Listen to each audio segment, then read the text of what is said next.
Methodology of ഹ്യൂമാനിറ്റീസിൻ്റെ രണ്ടാമത്തെ മൊഡ്യൂളാണ് language, culture and identity. ഇതിൽ നമ്മൾ ഭാഷയും സംസ്കാരവും അതുപോലെ തന്നെ സബ്ജക്റ്റിവിറ്റിയും ഒക്കെ തമ്മിലുള്ള ബന്ധം എന്താണെന്ന് പഠിക്കും. ഏജൻസിയെ പറ്റി, അതുപോലെ തന്നെ സോഷ്യൽ കൺസ്ട്രക്ഷൻ ഓഫ് റിയാലിറ്റീനെയൊക്കെ പറ്റി പഠിക്കുന്നുണ്ട്.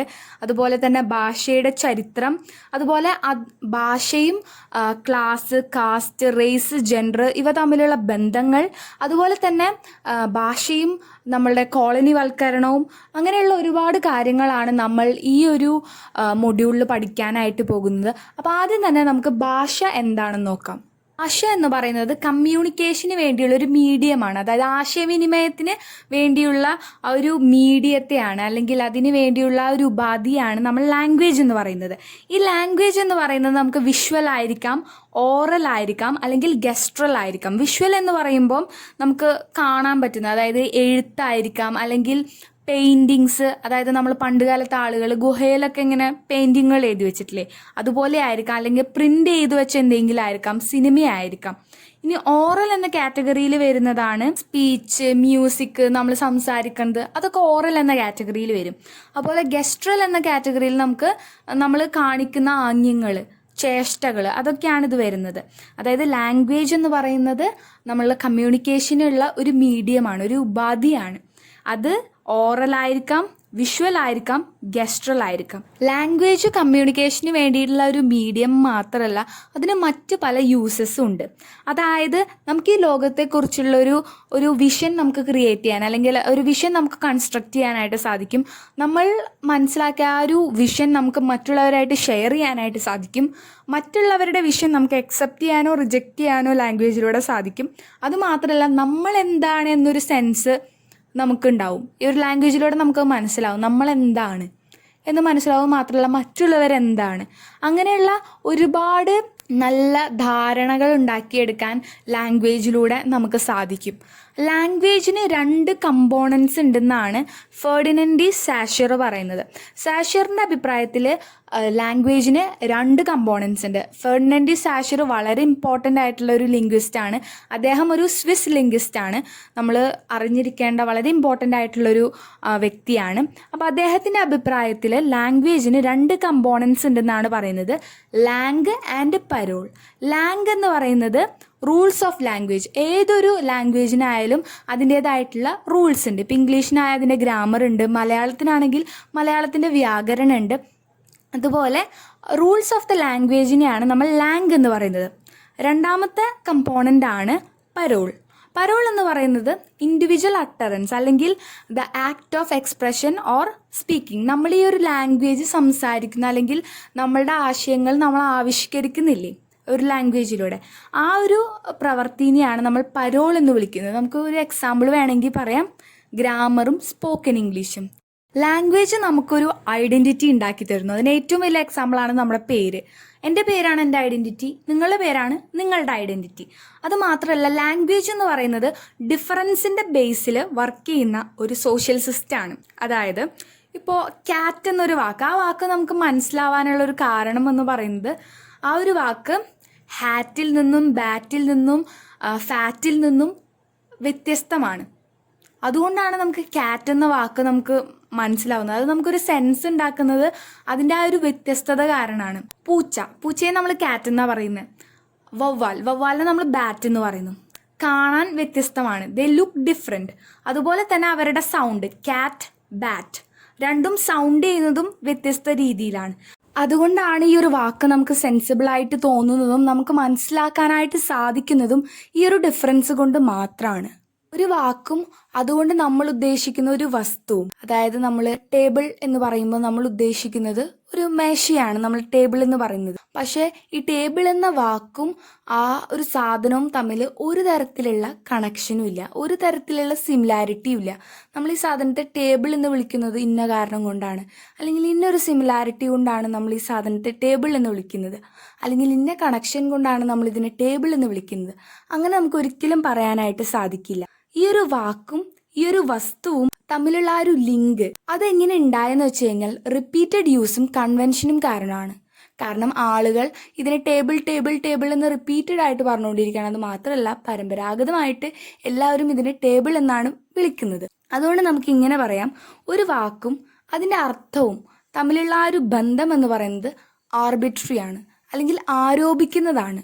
അതിന് പ്രത്യേകിച്ച് റിയൽ കണക്ഷനോ അല്ലെങ്കിൽ ഒരു സിമിലാരിറ്റിയോ ഇറ്റ് ഈസ് ജസ്റ്റ് ആർബിട്രറി. അപ്പോൾ നമ്മുടെ മനസ്സിലേക്ക് വരുന്ന മറ്റൊരു ചോദ്യമാണ്, എങ്ങനെയാണ് വാക്കുകൾക്ക് അർത്ഥങ്ങൾ ഉണ്ടാകുന്നത്? വാക്കുകൾക്ക് അർത്ഥങ്ങൾ ഉണ്ടാകുന്നത് വാക്കുകൾ തമ്മിലുള്ള ബന്ധം കൊണ്ടും, അല്ലെങ്കിൽ നമ്മൾ ഉപയോഗിക്കുന്ന ആ ഒരു കൾച്ചറൽ കോണ്ടെക്സ്റ്റ്, ആ ഒരു സാംസ്കാരികമായിട്ടുള്ള ആ ഒരു കോണ്ടെക്സ്റ്റിൽ, അല്ലെങ്കിൽ ഈ ഒരു വാക്കുകൾ നമ്മൾ ഒരു പർട്ടിക്കുലർ വേയിൽ, ഒരു പ്രത്യേക രീതിയിൽ നമ്മൾ വീണ്ടും വീണ്ടും റിപ്പീറ്റഡ് ആയിട്ട് ഉപയോഗിക്കുക വഴിയാണ് വാക്കുകൾക്ക് മീനിങ്സ് ഉണ്ടാകുന്നത്, വാക്കുകൾക്ക് അർത്ഥങ്ങൾ ഉണ്ടാകുന്നത് ഈ രീതിയിലാണ്. നമ്മളൊരു ഭാഷ സംസാരിക്കുമ്പോൾ നമ്മൾ ഉപയോഗിക്കുന്ന വാക്കുകൾ, അല്ലെങ്കിൽ നമ്മൾ പറയുന്ന ആ ഒരു രീതി, നമ്മളെല്ലാവരും ഒരേ ഭാഷയാണ് സംസാരിക്കുന്നത് എങ്കിലും അതിലൊക്കെ വ്യക്തിപരമായിട്ടുള്ള ഡിഫറൻസുകൾ നമുക്ക് കാണാനായിട്ട് സാധിക്കും. ഒരേ കാര്യം തന്നെ ഒരേ ലാംഗ്വേജിൽ തന്നെ രണ്ടാൾക്കാർ പറയുമ്പോൾ അത് രണ്ട് രീതിയാണ്. അപ്പോൾ അതുകൊണ്ട് നമുക്ക് പറയാം there is influence of subjectivity in language. അപ്പോൾ നമുക്ക് സബ്ജക്റ്റിവിറ്റി എന്താണെന്ന് നോക്കാം. സബ്ജക്റ്റിവിറ്റി എന്ന് പറയുന്നത് ഈ ലോകത്തെക്കുറിച്ചുള്ള ഒരാളുടെ കാഴ്ചപ്പാടിനെയാണ് നമ്മൾ സബ്ജക്റ്റിവിറ്റി എന്ന് പറയുന്നത്. അതിൽ അയാളുടെ ഫീലിങ്സ്, വിശ്വാസങ്ങൾ, ഐഡിയോളജീസ് ഇതൊക്കെ അതിൽ ഉൾപ്പെടും. സബ്ജക്റ്റിവിറ്റി വളരെ ലിമിറ്റഡ് ആണ്. അതുകൊണ്ട് തന്നെ അതിനെ കൺട്രോൾ ചെയ്യുന്നത് കൾച്ചറാണ്, അല്ലെങ്കിൽ നമ്മുടെ സംസ്കാരമാണ്. ഒരാളുടെ സബ്ജക്റ്റ് പൊസിഷൻ എന്താണെന്ന് നിർണ്ണയിക്കാൻ വേണ്ടി, അല്ലെങ്കിൽ നിർവചിക്കാൻ വേണ്ടിയിട്ട് കൾച്ചർ ഒരുപാട് രൂപങ്ങളും അല്ലെങ്കിൽ ഒരുപാട് ടെക്നീക്സും ഉപയോഗിക്കുന്നുണ്ട്.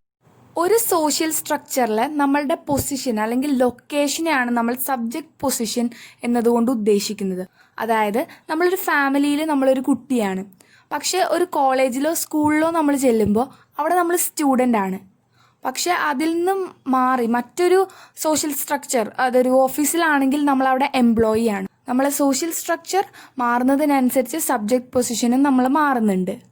അടുത്ത ഇമ്പോർട്ടൻ്റ് ആയിട്ടുള്ള കാര്യമാണ് ഡിസ്കോഴ്സ്. ഒരു സംസ്കാരത്തിൻ്റെ ആശയവിനിമയം, അർത്ഥം, വ്യാഖ്യാനം സംഭവിക്കുന്ന സാഹചര്യങ്ങൾ, ആ ഒരു കോണ്ടെക്സ്റ്റിനെയാണ് നമ്മൾ ഡിസ്കോഴ്സ് എന്ന് വിളിക്കുന്നത്. ഭാഷയിലെ ഏജൻസി ആത്യന്തികമായിട്ട് ഡിസ്കോഴ്സിനെ കുറിച്ചാണ്. അപ്പോൾ ഏജൻസി എന്താന്ന് പറഞ്ഞു കഴിഞ്ഞാൽ ജനങ്ങളെ സ്വാധീനിക്കാനോ അല്ലെങ്കിൽ സംഭവങ്ങളുടെ ആ ഒരു ഗതിയെ നിയന്ത്രിക്കാനും കഴിയുന്ന പ്രത്യേക ഒരു ചുമതല, അല്ലെങ്കിൽ അത് നിർവഹിക്കാനുള്ള ആ ഒരു കഴിവിനെയാണ് നമ്മൾ ഏജൻസി എന്ന് വിളിക്കുന്നത്. എക്സാമ്പിളായിട്ട് നമുക്ക് ഡീനിഗ്രേറ്റ് എന്ന വാക്ക് എടുക്കാം. ഈ വാക്ക് സാധാരണ ഉപയോഗിക്കുന്നത് ഒരു ഹ്യൂമിലിയേഷൻ അല്ലെങ്കിൽ ഇൻസൾട്ടിന് വേണ്ടിയിട്ട് ഉപയോഗിക്കുന്ന ഒരു വാക്കാണ്. ഈ ഡീനിഗ്രേറ്റ് എന്ന് ഉദ്ദേശിച്ചു കഴിഞ്ഞാൽ നീഗ്രോൻ്റെ ലെവലിലേക്ക് താഴുക എന്നതാണ് അതിൻ്റെ ഒരു അർത്ഥം. 20-ാം നൂറ്റാണ്ടിൽ ആണ് ഈ ഒരു യൂസേജ് നമ്മൾ ഉപയോഗിച്ച് കണ്ടിട്ടുള്ളത്. നീഗ്രോസ്, അതായത് ബ്ലാക്സ് ഏറ്റവും താഴ്ന്ന ആളുകളാണ്, അല്ലെങ്കിൽ അവരെ ഇൻസൾട്ട് ചെയ്യാൻ വേണ്ടിയിട്ടാണ് ഈ ഒരു പദം ഉപയോഗിച്ചിരുന്നത്. ഇതിൽ നിന്ന് തന്നെ നമുക്ക് ലാംഗ്വേജിൽ ആ ഒരു റേഷ്യൽ ആസ്പെക്റ്റ് നമുക്ക് മനസ്സിലാക്കാനായിട്ട് സാധിക്കും. ഭാഷ നമ്മുടെ ജീവിതാനുഭവങ്ങളെ, അതുപോലെ തന്നെ ആളുകളുടെ സാമൂഹിക യാഥാർത്ഥ്യത്തെ, അത് ഇൻഡിവിജ്വൽ ആയാലും ഗ്രൂപ്പ് ആയാലും അതിനെ കൺവേ ചെയ്യുന്നുണ്ട്. വർക്കിംഗ് ക്ലാസ് ആളുകളുടെ ലാംഗ്വേജ് അപ്പർ ക്ലാസ് ആളുകളുടെ ലാംഗ്വേജിൽ നിന്ന് വളരെ വ്യത്യസ്തമാണ്. അവരുടെ ആ ഒരു ലാംഗ്വേജിൽ അവരുടെ ആ ഒരു വർക്കിംഗ് അറ്റ്മോസ്ഫിയർ, അവരുടെ ആ ഒരു ലൈഫ്, ആ ലൈഫിൻ്റെ റിതം, ഇതൊക്കെ നമുക്ക് കാണാനായിട്ട് സാധിക്കും. നമ്മൾ ചാൾസ് ഡിക്കൻസിൻ്റെ നോവൽസിൽ നോക്കുകയാണെങ്കിൽ ഈ ഒരു ഇൻഡസ്ട്രി വർക്കേഴ്സിൻ്റെ ലാംഗ്വേജ് നമുക്ക് ക്ലിയർ ആയിട്ട് കാണാൻ പറ്റും. ഇതിൽ നിന്ന് നേരെ വ്യത്യസ്തമാണ് ജെയിൻ ഓസ്റ്റിൻ്റെ വർക്ക്സുകൾ. ആ വർക്കുകളിലൊക്കെ നമുക്ക് ലാൻഡ് ഓണിങ് അല്ലെങ്കിൽ ഒരു അപ്പർ ക്ലാസ് സൊസൈറ്റിയുടെ ആ ഒരു ലാംഗ്വേജും ആ ഒരു മാനേഴ്സും അതൊക്കെയാണ് നമുക്കതിൽ കാണാനായിട്ട് സാധിക്കുന്നത്. ലാംഗ്വേജ് പലപ്പോഴും ക്ലാസ്, കാസ്റ്റ്, റേസ്, ജെൻഡർ എന്നിവയോടുള്ള നമ്മുടെ ആറ്റിറ്റ്യൂഡിനെ പ്രകടിപ്പിക്കുന്നുണ്ട്. ലോ കാസ്റ്റ് ആളുകളെ ചാമാറെന്ന് പുച്ഛത്തോടെയും പരിഹാസത്തോടെയും വിളിക്കുന്ന ഒരു കൺട്രിയാണ് ഇന്ത്യ.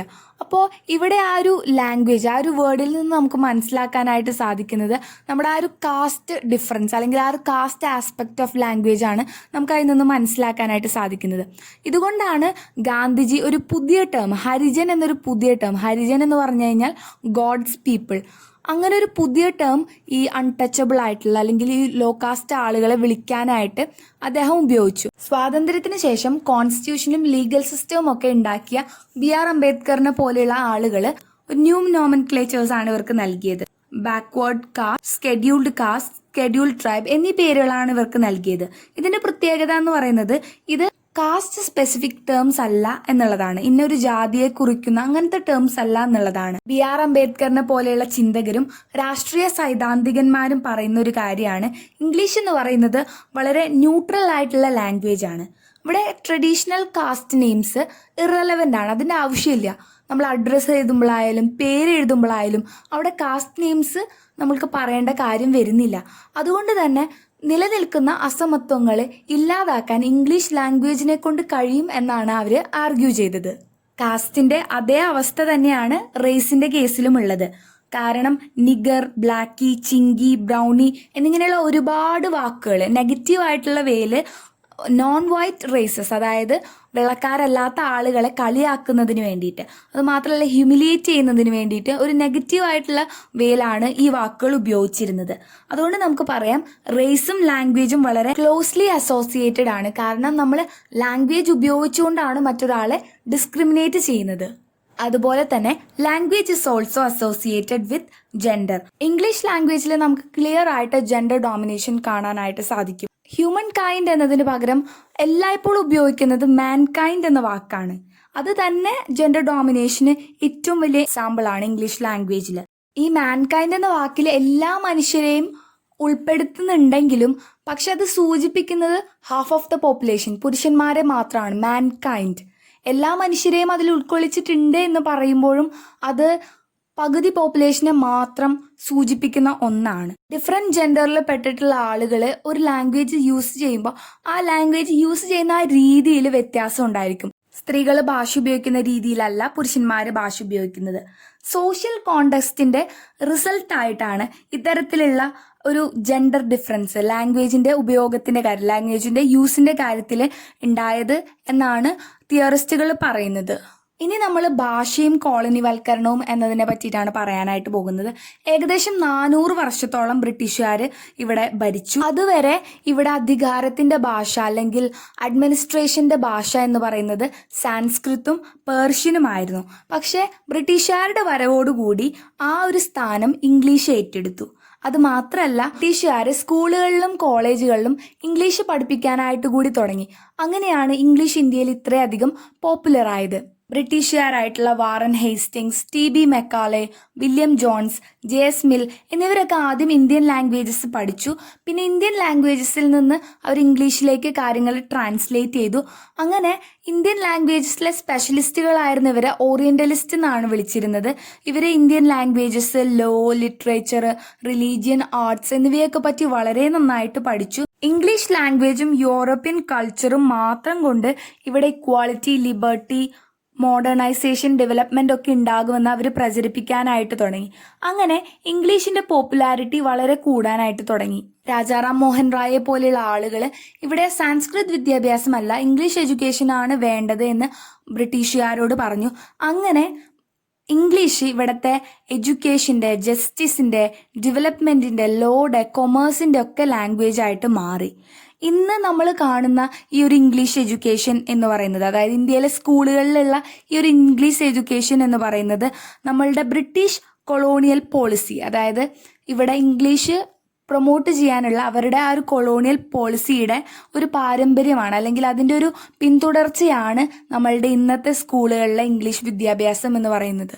ഇന്ത്യയിൽ മാത്രമല്ല ബ്രിട്ടന്റെ മറ്റു പല കോളനികളിലും, അതായത് ആഫ്രിക്ക പോലുള്ള കോളനികളിലൊക്കെ അവർ ഇംഗ്ലീഷ് അവിടുത്തെ ആളുകളിൽ അടിച്ചേൽപ്പിച്ചു. ഇതുകൊണ്ടുണ്ടായ ഒരു ആപത്ത് എന്ന് പറയുന്നത് അവിടുത്തെ കൾച്ചറൽ ഐഡന്റിറ്റീസ് അല്ലെങ്കിൽ അവിടുത്തെ ലോക്കൽ കൾച്ചർ അതൊക്കെ ഇല്ലാതായി. അതൊക്കെ സ്വാതന്ത്ര്യത്തിന് ശേഷം ഒരുപാട് റൈറ്റേഴ്സും അതുപോലെ തന്നെ എഡ്യൂക്കേഷനിസ്റ്റും ഇംഗ്ലീഷിനെ കംപ്ലീറ്റ് ആയിട്ട് നമ്മുടെ രാജ്യത്ത് നിന്ന് മാറ്റണം എന്ന് അവർ ആർഗ്യൂ ചെയ്തു. അതിനവർ പറയുന്ന റീസൺ എന്ന് പറയുന്നത് ഇംഗ്ലീഷ് എന്ന് പറയുന്നത് നമ്മുടെ കൊളോണിയൽ മാസ്റ്ററിന്റെ ലാംഗ്വേജ് ആണ്. ആ ലാംഗ്വേജ് ഇപ്പോഴും നമ്മൾ യൂസ് ചെയ്യുകയാണെങ്കിൽ നമ്മൾ ഒരിക്കലും ആ അടിമത്തത്തിൽ നിന്ന് നമുക്ക് കരകയറാനായിട്ട് പറ്റില്ല. അത് മാത്രമല്ല നമ്മളുടെ നേറ്റീവ് കൾച്ചർ, നമ്മുടെ നേറ്റീവ് ലാംഗ്വേജ്, അതുപോലെ തന്നെ നമ്മുടെ ലോക്കൽ പ്രാക്ടീസസ് ഒക്കെ നിലനിൽക്കണമെങ്കിൽ ഈ ഒരു ഇംഗ്ലീഷിനെ നമ്മൾ കംപ്ലീറ്റ്ലി ബ്രേക്ക് ചെയ്തേ പറ്റൂ എന്നാണ് അവർ പറയുന്നത്. ഗുഗി വാ തിയോങ്ങോ, അദ്ദേഹം ഒരു കെനിയൻ നോവലിസ്റ്റാണ്. അതുപോലെ തന്നെ അൾജീരിയൻ ഫ്രീഡം ഫൈറ്റർ ആയിട്ടുള്ള ഫ്രാൻസ് ഫാനോൺ. ഇവർ രണ്ടുപേരും ഇംഗ്ലീഷ് കോളനൈസേഷൻ്റെ ഒരു സിമ്പലാണ്. അതുകൊണ്ട് ഇംഗ്ലീഷ് വേണ്ട എന്നൊരു നിലപാടിൽ ഉറച്ചു നിന്ന വ്യക്തികളാണ്. 1930കളിലെ ഇന്ത്യൻ നോവലിസ്റ്റ് ആയിട്ടുള്ള രാജാ റാവ് അദ്ദേഹത്തിൻ്റെ കാന്തപുര എന്ന ആ ഒരു നോവലിൻ്റെ ആമുഖത്തിൽ ഇങ്ങനെ പറഞ്ഞിട്ടുണ്ട്. അതായത് നമുക്ക് നമ്മുടേതല്ലാത്ത ഒരു ലാംഗ്വേജിൽ നമുക്ക് ഒരിക്കലും നമ്മുടെ ഫീലിങ്സും ഇമോഷൻസും ഒന്നും എക്സ്പ്ലെയിൻ ചെയ്യാനായിട്ട് പറ്റില്ല. സ്വാതന്ത്ര്യത്തിന് ശേഷം ഒരുപാട് ഇന്ത്യൻ റൈറ്റേഴ്സ് ഇനി നമ്മൾ ഇംഗ്ലീഷിൽ എഴുതണമോ അങ്ങനെ ഒരു ചോദ്യം സാഹിത്യ ലോകത്ത് ഉയർന്നു വരാനായിട്ട് തുടങ്ങി. അപ്പോൾ വന്ന ഒരു ലിറ്റററി ക്രിറ്റിസിസത്തിൻ്റെ ബ്രാഞ്ചാണ് നേറ്റീവിസം. ബാലചന്ദ്രൻ നിംഡയെ പോലുള്ള ആളുകൾ പറയുന്നത് നമ്മൾ ഇംഗ്ലീഷിൽ എഴുതുമ്പോൾ ആ ഒരു കൊളോണിയൽ ഒപ്രഷൻ കണ്ടിന്യൂ ചെയ്തു പോയിക്കൊണ്ടിരിക്കുകയാണ്. നമ്മൾ ഇംഗ്ലീഷ് നമ്മൾ അബാൻഡൻ ചെയ്യുന്നത് വരെ നമുക്ക് ഒരിക്കലും ഫ്രീ ആവാൻ കഴിയില്ല എന്നാണ് അദ്ദേഹം പറയുന്നത്. പക്ഷേ സൽമാൻ റഷീദിയെ പോലുള്ള ആളുകൾ പറയുന്നത് എന്താണെന്ന് വെച്ച് കഴിഞ്ഞാൽ ഇംഗ്ലീഷ് ഇപ്പോൾ ഒരിക്കലും ഒരു ഒപ്രസീവ് മാസ്റ്ററിൻ്റെ ലാംഗ്വേജ് അല്ല. കാരണം സ്വാതന്ത്ര്യത്തിന് ശേഷമുള്ള റൈറ്റേഴ്സ് അതിനെ സ്വദേശവൽക്കരണം അല്ലെങ്കിൽ പ്രാദേശികവൽക്കരണം വഴി ഇംഗ്ലീഷിനെ നമ്മുടേതാക്കി കഴിഞ്ഞിരിക്കുന്നു എന്നാണ് അദ്ദേഹം പറയുന്നത്. സൽമാൻ റഷീദിൻ്റെ വർക്ക്സ് ഒക്കെ എടുത്ത് നോക്കിക്കഴിഞ്ഞാൽ നമുക്ക് മനസ്സിലാവും അദ്ദേഹം ഇംഗ്ലീഷിനെ ഇന്ത്യനൈസ് ചെയ്തിരിക്കുന്നു. ആ ഇന്ത്യനൈസ് ചെയ്തിരിക്കുന്ന ആ ഒരു പ്രോസസ്സിനെ പറയുന്ന പേരാണ് chutnification. Chutnification is a process of Indianising English. ഇംഗ്ലീഷിനെ നമ്മൾ ഇന്ത്യനൈസ് ചെയ്യുക അല്ലെങ്കിൽ നമ്മുടേതാക്കുക. ആ ഒരു പ്രോസസ്സിനെയാണ് നമ്മൾ ചട്നിഫിക്കേഷൻ എന്ന് പറയുന്നത്. ഇപ്പോൾ നമുക്കറിയാം മംഗ്ലീഷ്, ഹിംഗ്ലീഷ്. ഇപ്പോൾ ഹിംഗ്ലീഷ് എന്ന് പറയുന്നത് ഗ്ലോബലി അക്സെപ്റ്റഡ് ആയിട്ടുള്ള ഇംഗ്ലീഷിൻ്റെ ഒരു ഫോമാണ്. ഇപ്പോൾ ഇംഗ്ലീഷിനെ ഒരു കൊളോണിയൽ ലാംഗ്വേജ് ആയിട്ടല്ല കാണുന്നത്. അതിന് കാരണം എന്ന് പറഞ്ഞാൽ നമ്മളതിനെ ഇന്ത്യനൈസ് ചെയ്തിരിക്കുന്നു. അതുകൊണ്ട് അതിനെ ഒരിക്കലും നമ്മളിപ്പോൾ ഒരു കൊളോണിയൽ ലാംഗ്വേജ് ആയിട്ടല്ല കാണുന്നത്. ലാംഗ്വേജ്, കൾച്ചർ ആൻഡ് ഐഡൻറ്റിറ്റി എന്ന് പറഞ്ഞാൽ ഈ സെക്കൻഡ് മൊഡ്യൂൾ ഇവിടെ കംപ്ലീറ്റ് ആവുകയാണ്. അപ്പോൾ എല്ലാവർക്കും മനസ്സിലായെന്ന് വിചാരിക്കുന്നു. എല്ലാവരും നന്നായി പഠിക്കുക, നന്നായിട്ട് എക്സാം എഴുതുക. All the best.